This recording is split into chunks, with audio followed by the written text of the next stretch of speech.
ستړی مشه نازولو. نن سبا په اجراګانو باندې، په ټیک ټاکرز باندې، په یوټیوبرز باندې یا د سوشل میډیا مختلف اپس استعمالونکي چې کوم هلکان جنکۍ دي، نو په هغې د پولیسو د خوا یو شړک راپورته دی او چې دی نو د هغې نیول شروع کېږي. که هلکان دي که جنکۍ دي، نو د کوم پولیس سټیشن د حدودو لاندې چې راځي هغې یې نیسي، تاړې ته یې بوځي او هلته د هغې سافټویر اپډیټ کېږي او د هغې نه پس چې دی نو د هغې بیان چې دی د ندامت او د افسوس او د په نسوا د توبو د هغې ویډیو ریکارډ کېږي او هغه ویډیو سره د هغې یو فحش یا یو غلطه ویډیو لګي او هغه خورېږي. په دې باندې زمونږ معاشره چې دا تماشبینه معاشره، په دې باندې مجموعي طور واه واه روان دي او شاباسي او دا د پولیس ته خلک ورکوي. د پولیس په نیز باندې یا د هغې د خوا دا ویل کېږي چې دا فحاشي ده، دا اوریاني ده، دا د مشرقي اخلاقو، اقدارو، روایاتو او د اسلام خلاف یو مواد دی او یو شی دی. اوس خبره دا ده چې دې کې هېڅ شک نشته چې ډېر ګټیا او فحش او د اوریانه نه ډک مواد راځي او هغه نشر کېږي او دا زموږ د معاشرې دپاره درسته او مناسبه خبره نه ده او د دې خلکو خلاف کاروي پکار ده. خو د دې کاروۍ دپاره اول لومړی خبره دا ده چې موږ سره څه قانون نشته چې دا کومو دفعاتو لاندې چې دی نو دا جرم دی او پولیس به د کوم سیکشنز لاندې کیس رجسټر کړي. نو یو خو موږ سره دا قانون چې دی هغه د پولیس په حواله دی که هغه د نورو ادارو په حواله دی، نو دا موږ سره یو واضح قانون نشته. د هغې نه پس ته چې دی نو دا قوانین هم نشته چې دغه سیکشنو لاندې په عدالت کې دا کیسونه ټرایل کېږي، د هغې کم سے کم یا زیاده نه زیات چې دی نو سزا یې د هغې قانوني تقاضې شوي، موږ سره دا هم نشته. دریم خبره دا ده چې پولیس په هر کیس کې خدای دې کړي چې هغه پولیس په خپله باندې چې شدید ګواهیو په قتل کې هم څوک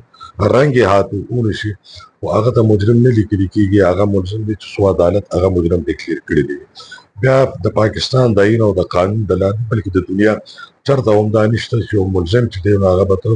دغه شانتې شرمۍ څنګه چې دی پولیس ته شرمول شروع کړي دي، نو دا په قانون کې نشته. یو طرف ته یو غیر قانوني یا غیر اخلاقي کار کېږي که دغه خلک یې کوي په قانون کې په هغې پابندي نشته. ها اخلاقي لحاظ سره تاسو ویلی شئ چې غیر اخلاقي، خو اخلاق قانون نه وي یا شریعت په هغه شکل کې که تاسو وایئ نو دا د شریعت د قانون حصه نه ده. د اسلامي اقدار اخلاق هغه هم د منلو نه منلو خبره ده، د پښتو یا د مشرق روایات د پښتنو معاشرې د منلو نه منلو ده، خو قانون کې د منلو د نه منلو خبره نه وي، قانون قانون وي. نو که دغه ټیک ټاکر یا یوټیوبرز که هغې دا غیر اخلاقي کار کوي نو دا غیر قانوني دي، غیر اخلاقي دي. نو یو خو دا دی چې هغې غیر قانوني کار نه کوي، خو د هغې په ضد چې کومې کاروایي کېږي دا ټولې غیر قانوني دي. دغه شان د اصلحې د نمایش خبره ده، د اصلحې نمایش خو هغه ده چې بیني اوس هوایي ډزې جدا ده او د اصلحې نمایش ده. اوس زه خصوصي طور د سوشل میډیا لپاره ټوپک تماچه رالم او ډزې کوم بخښنه غواړم هغه په نمایش کې راځي. خو څنګه ما مخکې مرس کړو ذاتي دشمندار د سړی روان دی، ښکار له روان دی، بې خبره دی چې تصویر اخیستلی دی، هسې چا خپل تصویر اخیستلی او په مختلف ذریعو راغلی دی چې هغه یو عام تصویر دی، د هغې خلاف بیا چې دی نو دا ټول څیزونه چې دي دا غیر قانوني دي. خو د دې نه علاوه چې دی نو یو غټ غیر قانوني حرکت دا شو چې په صوابۍ کې دغه تېرو ورځو کې سالکانو چې هغې یو محفل ساز کړی و، اجراګانې راوښتو، یو مجره وه هلته څه زنا نه کېده، هغلته څه شراب نوشي نه کېده، هغلته جواري نه کېده، هغه یو محفل و چې په هغې چاپهوالی نو د هغه ټول یې نیولي دي. بیا د هغې ویډیو ریلیز شوي دي چې غلطه وه، خو د غلطو نه غلطه بیا دا شوې ده چې بیا د هغې نیولو هلکانو پوره جلوس چې دی نو هغې د صوابۍ په بازار کې ښکلي دی، هغې ریکارډ کړی دی او په څلور کونجه دنیا کې دغه هلکان شرمولي دي او په هغې باندې واه واه کېږي. دا ټولې خبرې زه د دې بالکل مرسته نه کوم، دا چې دي نو دا نه دي په کار. خو سوال دا پیدا کېږي چې د پاکستان دولت د انټرنیشنل سوشل میډیا مختلفو پلیټ فارم سره چې کوم معاهدې کړي دي او دلته د نشر و اشاعت سهولت ورکړی دی، نو هغې په معاهدو کې پابند کړی شوي ولې نه دي؟ یو اخلاقي معیار ولې مقرر کړی شوی نه دی؟ قانون سازي ولې نه ده شوې؟ یا دلته چې موجوده کومې ادارې دي د چا دا ذمواري ده هغې ولې د خپلې ذمواري ترسره کړې نه ده؟ یا چې دا غلط کار شوی ولې ده چې شوی دی نو دا دې ته ولې پرېښودلی شوی دی چې دې حد ته رسېدلی او اوس چې ختمي نو د ختمولو دا طریقه هم چې ده دا غلطه ده. اوس سنجیده خلک وایي چې دا خو داسې نه ده پولیس خو د دهشتګردیانو او د سټیټ کریمینلز نه هم نه دي اوزګار دا ولې داسې وشو؟ په لومړي ځل هغه اصل خبرې ته دا راځم چې د دې ټیک ټاکرز یوټیوبرز او د دې خلکو خلاف دا کاروی ولې دي؟ حکومت چې څومره د روایتي میډیا په خولې لاس ایښودی شو نو هغه یې کېښود. حکومت چې څومره انډیپینډنټ جرنلسټ یا د سوشل میډیا مختلف پلیټ فارم استعمالولو والا صحافیان یا کارکنان چې چا سنجیده کار کو د هغې په خولې چې څونه لاس ایښودی شو کېښود. خو د هغې باوجود هم چې دی نو سوشل میډیا لګیا ده او د ټوله لویه مسله د حکومت دپاره چې دا هغه د سوشل میډیا ده څومره چې هغې کولی شو که هغه فایروال لګېدلو که قانون سازی وي پیک آرډیننس و خلک نیولي وار سو هغه یې وکړو خو هغه سلسله جاري ده. که د نیپال شانتې کېدو نه نیپال شانتې رد عمل هم راتلی شي دنیا ته به هم جواب ورکړي.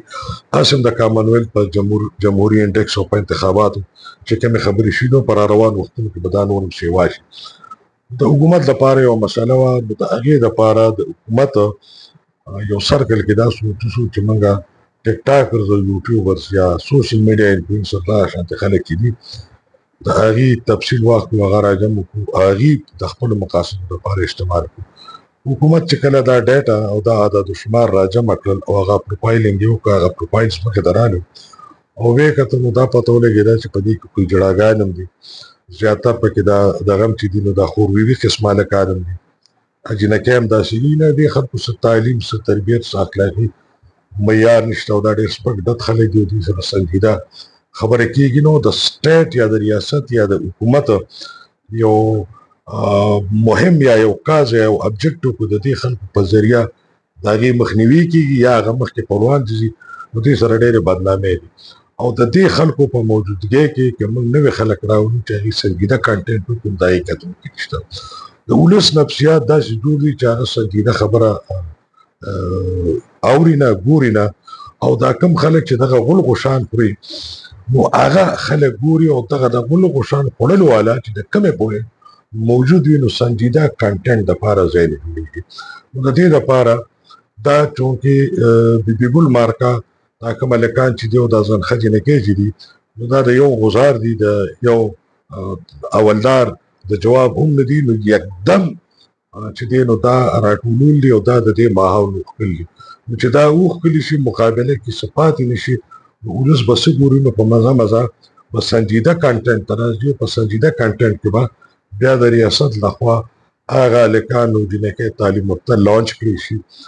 چې کوم د حکومت په حق کې بیانیه مخکې بوځي یا د حکومت خلاف بیانیه چې دا د هغې مخنیوي کوي. اوس که حکومت دا بندوبست کړي چې د خپلې بیانیې خورولو لپاره یو ماحول جوړ کړي ګناه نه ده ټیک خبره ده. حکومت دا خبره کوي چې دا مخالف بیانیې مخنیوي وکړي نو دا هم درسته خبره ده غلطه خبره نه ده. اوس که حکومت دا وایي چې نه دا غول غوشانو خوراک والا او دا سماج چې د تبعې طرف ته بوځي نو دا خلک د دې سکرین نه وکړي نو دا هم ډېره ټیک خبره ده. دا ټیک خبره په غلطه خبرې کېږي نو لکه دوه غلط چې یو ځای شي نو د هغې د تن نه چې دي نو ټیک شی نه پیدا کېږي. ګزارش مې دا دی چې د پولیس او د ولس ترمنځ نفرت سیوا کېدل پولیس ته غیر ضروري کار کتل په عدالتونو باندې بوج زیاتول او خامخا دا موقع ورکول چې د اظهار رایې تاسو خلاف یې نو مهرباني وکړئ د دې دپاره په هنګامي بنیادونو سخت نه سخت قانون سازي وشو د هغې مطابق اقدامات وشي. زما په خیال چې کوم تاسو سره دا یو سوال د سنجیده خلکو چې د دې خلکو نیول چې دي نو دا یکدم لکه د پولیس افسرانو فیصله نه ده